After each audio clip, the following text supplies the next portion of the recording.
Fighters and their excuses. Fighters oftentimes, especially lately, come out with some crazy excuses. There are some guys who are known to always come up with excuses. Some guys make valid points, in my opinion, that are excuses that make sense, but let's talk about this. Who is known for excuses? Which excuses make sense? Which excuses are nonsense in this video? Hello and welcome to Bloodsport MMA. Salam alaikum. Walaikum salam. Before we get this video started, guys, don't forget to like this video, subscribe to the channel. I would appreciate that. Thank you so much.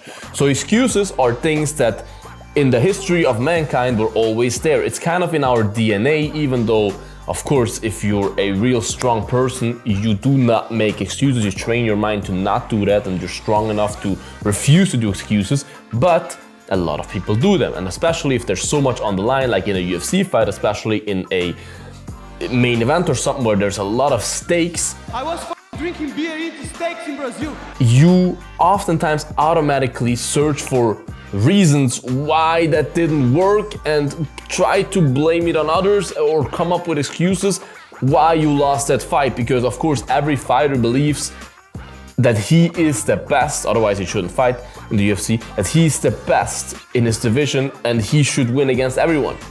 So obviously then in their minds it's like, I shouldn't lose to this guy, it's probably because of that.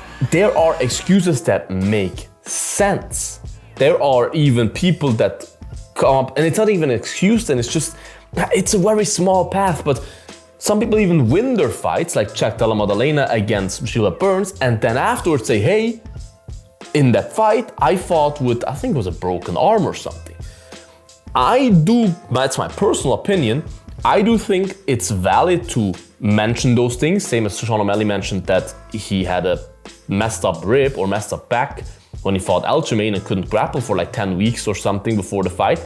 He still won the fight. Especially in those situations, I don't see any problem with it. Of course, you could say, no, there's no, it's not necessary to mention it, you already won, bro. But it's like, yeah, but you do interviews, the interviews are there to share your life, your situation, everything. Why should you hide it? Like, of course, you can say it makes your opponent look even worse, but I'm not here to make my opponent look good. I'm here to make myself look good. And if I had a real injury that was there and I won the fight, I see no problem with mentioning that. Because it's just information that I think we as MMA fans deserve to know, and it's interesting to know. And of course, it's not good for the guy who lost, but hey, you lost, bro. It's not my fault that you lost. You know what I mean? So that's my take on that. But then of course, there's also valid points that people mention when they lost their fights that definitely had an impact, that are kind of excuses, but in my opinion, can be tolerated as long as you're not trying to blame everything on that. Bias is always a big point in that. If your favorite fighter says something like that, you're automatically, and we have to be honest with ourselves, automatically like, yeah, of course, that's why he lost. If your favorite fighter beats someone and he comes out with an excuse or with a reason, you're like, that's just an excuse, bro, you lost, you would have lost anyway. That's why when Conor fought Khabib and he said, my foot was a balloon, my toe came out of the socket. I was like, that's why he lost. Obviously, that's not the whole reason why he lost. Obviously, there's other reasons for that, but it definitely impacted him in his training camp, right? And I think it's valid to get that information up for the fighter as long as you're not really trying to blame it solely on that and say, that's the only reason why I lost. Because if it's such a big problem for you that you had, especially before the fight, it's like, bro, then just pull out. That's what she said. Yeah, of course, you're a tough guy if you don't pull out, but then don't make it as an excuse. Don't use it as an excuse, right? If something happens in the fight, I think that's a whole nother topic, because when it happens in the fight, it's out of your control. Like you cannot pull out because of it, because it happened in the fight, right? Then it's very important if it's really inflicted by your opponent. For example, the Colby Covington thing, that I'm still not sure if I believe it, when he kicked Leon Edwards and broke his foot. Yeah, of course, Leon Edwards probably blocked that kick, but when you block a kick, you don't block it to hurt your opponent's foot. You block it to not get hurt yourself. It's a defensive move, right? And if Colby then breaks his foot, I do believe that's a valid point, because it's nothing that Leon Edwards actively did to Colby. Colby kind of did it to himself. Or when Brian Ortega, was it Brian Ortega, who jumped up when Bruce introduced him and blew out his ankle or something. Those are valid points that you can use and say, and they are not really excuses, but they are reasons why you probably lost that fight. And of course, the fight is still lost, it's still an L on your record. Nothing happens there, but at least we as fans know, okay, look, maybe that wasn't the best Ortega, the best Colby that we saw. You know what I mean? I think that's a fair point. That's completely fair. But what isn't fair, what's completely nonsense, for example, Colby now in this fight, and I still say Colby with the broken foot, I'm still not sure if I believe it.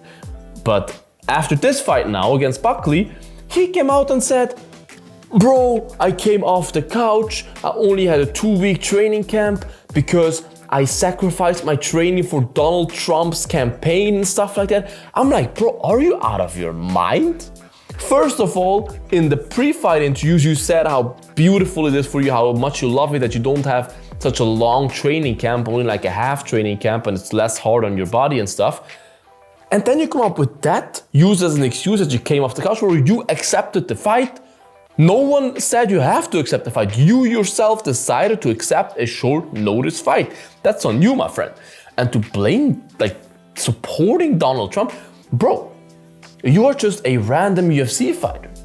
You did not really do much for Donald Trump's campaign by just going to his rallies. What did you do there? What did you do to help his campaign so efficiently that, like, it's a reason to miss your training or something? What are you talking about, bro? What are you just making a fool out of yourself, an absolute clown out of yourself? You suck. Boom, roasted. I sacrificed my training camp for Taylor Swift. I went to all of her tour concerts because I'm a big fan of her, and we took some pictures backstage. What the fuck are you talking about, bro? You didn't sell any tickets for her. You know what I mean? Like, it doesn't make any sense. Another guy next to Colby who loves to make excuses, and I hate to say that because I love this guy, is Tony Ferguson. Tony Ferguson, after every fight that he lost, all those 8 fights that he just lost, he always has an excuse. And they always repeat each other. Like 3 times already he said, oh, I haven't sparred since then and then, now I started sparring again. Watch the tapes. He said it several times. He said it after, I don't remember which fight, and then after like 2 fights later again, I haven't sparred since so many years. Like, huh? You just said 1 year ago that you haven't sparred for so many years, and now what are you talking about? What are you talking about? What are you talking about? And then he says, oh, I finally have a coach again. I haven't had a coach in forever. He said that like 3 times after like 3 different fights. He like 2 times he went back to his high school wrestling coach or something. I went back to my roots. You said that like 2-3 times, brother. Like, come on. You know what I mean? Like, it's all on videotape. It's not like, it's not anonymous. Like, you cannot bring up the same excuses all the time. We see it, we have the tape of it. You said that already some time ago. And a guy like Tony, I believe, is believing his own bullshit. I think he believes what he says to himself, why he loses those fights, and that he still got it. It's Tony time. I do believe that deep inside of him, he really believes he can still be a champion.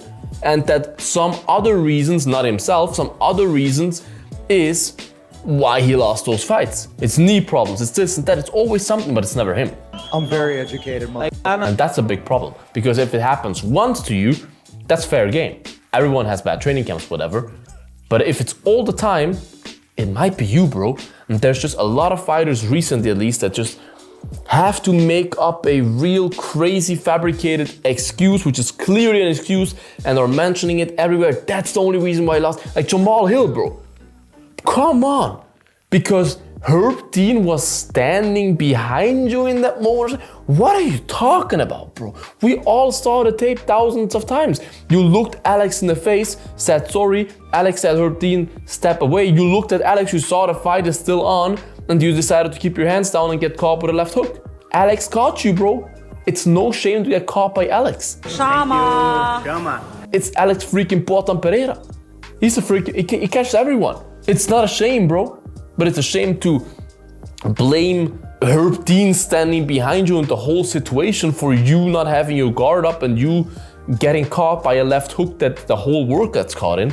And I could go on and on with those examples. There's so many guys that just keep making stupid excuses that they use as an excuse everywhere they go, every interview they do. And it just is absolute nonsense to me.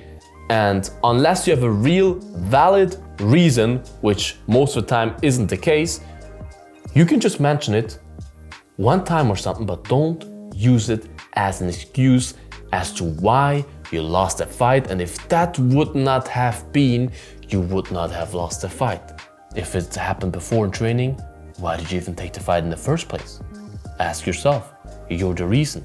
You're the reason why you lost the fight. This is my opinion on the whole excuse thing. I could go on and on forever, but I hope I made my points to you clear. Write your opinion in the comments. Who do you think is the biggest excuse maker? Who do you think has a valid excuse? Write all your takes in the comments. Would appreciate to hear your opinions. Make sure to like this video, subscribe to the channel. Do not make an excuse to subscribe to the channel, you guys. I see you. There's no excuse. It's just one click. It's for free. Do it now, you guys. I would appreciate that. Check out the Bloodsport merch, bloodshop.net, my own merch, Fire MMA merch, worldwide free shipping with the code free. Check it out, you guys. Stay bloody, and until the next one, bye-bye. Bloodsport out.